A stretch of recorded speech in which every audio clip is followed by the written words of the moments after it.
గత ప్రభుత్వంలో కాంగ్రెస్ నేతల విమర్శలు ఎదుర్కొన్న అధికారులే ఇప్పుడు ప్రభుత్వంలో కీలక బాధ్యతలు నిర్వర్తిస్తున్నారు. అప్పుడు నో అన్న వారినే ఇప్పుడు ఎస్ అంటూ పక్కన పెట్టుకుంటున్నారు. గత కేసీఆర్ సర్కార్లో చక్రం తిప్పిన కొందరు అధికారులనే ఇప్పుడు మళ్లీ అందలం ఎక్కిస్తోంది రేవంత్ సర్కార్. పరిపాలనలో మళ్లీ ఆ అధికారులకే రేవంత్ రెడ్డి ఎందుకు ప్రాధాన్యం ఇస్తున్నారు? అప్పుడు పనికిరారు అనుకున్న వారే ఇప్పుడు కీలకంగా మారడానికి కారణాలేంటి?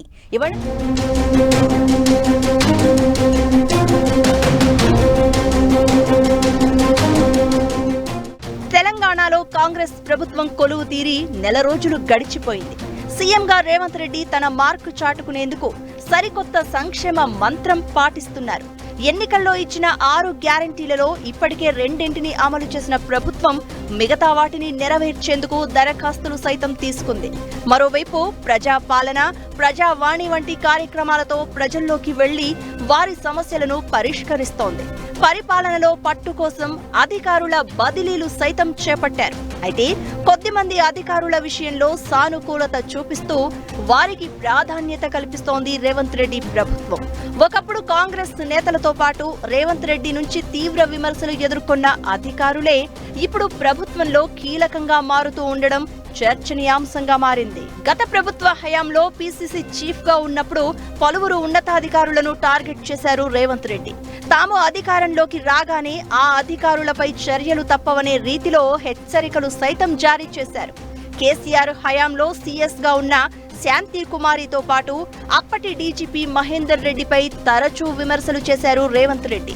శాంతి కుమారి దగ్గరి బంధువైన గోల్డ్ స్టోన్ ప్రసాద్ పై గతంలో భూ ఆక్రమణల ఆరోపణలు వచ్చాయి.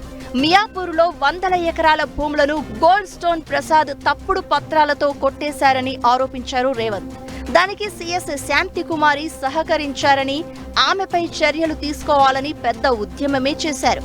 కానీ కాంగ్రెస్ అధికారంలోకి వచ్చి రేవంత్ రెడ్డి సీఎం అయ్యాక కూడా ఆమెనే సీఎస్ గా కంటిన్యూ చేస్తున్నారు.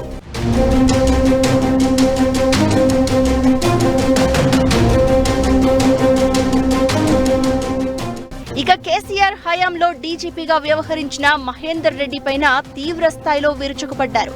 నిబంధనలకు విరుద్ధంగా వ్యవహరిస్తూ పోలీసు వ్యవస్థ మొత్తాన్ని కేసీఆర్ కు అనుకూలంగా మార్చేశారని ఆరోపించారు. 2018 ఎన్నికల్లో కేసీఆర్ ఏం చెబితే అది చేస్తూ కాంగ్రెస్ నేతలపై కేసులు పెట్టడంతో పాటు వారిపై దాడులకు కారణమయ్యారని విమర్శించారు రేవంత్ రెడ్డి. అంతేకాదు మహేందర్ రెడ్డి ఓ టీఆర్ఎస్ కార్యకర్తలా మారిపోయారని, అలాంటి వారి పేర్లన్నీ రెడ్ డైరీలో రాసి పెడతాను అని ప్రకటించారు.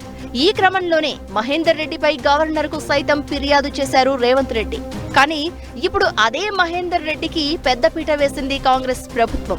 రిటైర్ అయి ఇంట్లో ఉంటున్న ఆయనకు టీఎస్పీఎస్సీ చైర్మన్ గా కీలక బాధ్యతలు అప్పగించింది.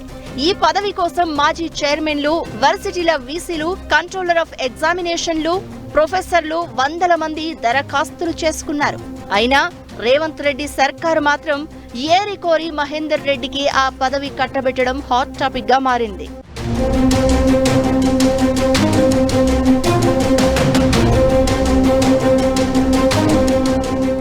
వీరిద్దరే కాదు, పలువురు ఉన్నతాధికారుల విషయంలోనూ ఇలాగే జరుగుతోంది. కేటీఆర్ టీంలో కీలకంగా వ్యవహరించిన జయేష్ రంజన్ తో పాటు ఆర్థిక శాఖ ముఖ్య కార్యదర్శి రామకృష్ణారావు, నవీన్ మిట్టల్ వంటి ఉన్నతాధికారులంతా కీలక పోస్టుల్లోనే కొనసాగుతున్నారు.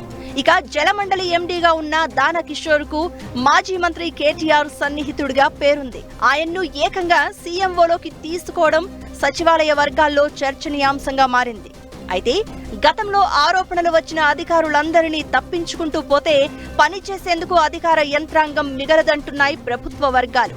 గత సర్కారు ఒత్తిడి వల్ల కొన్నిసార్లు నిబంధనలకు విరుద్ధంగా వ్యవహరించినా దాన్ని అధికారుల తప్పుగా చూడవద్దని కాంగ్రెస్ భావిస్తున్నట్లు తెలుస్తోంది.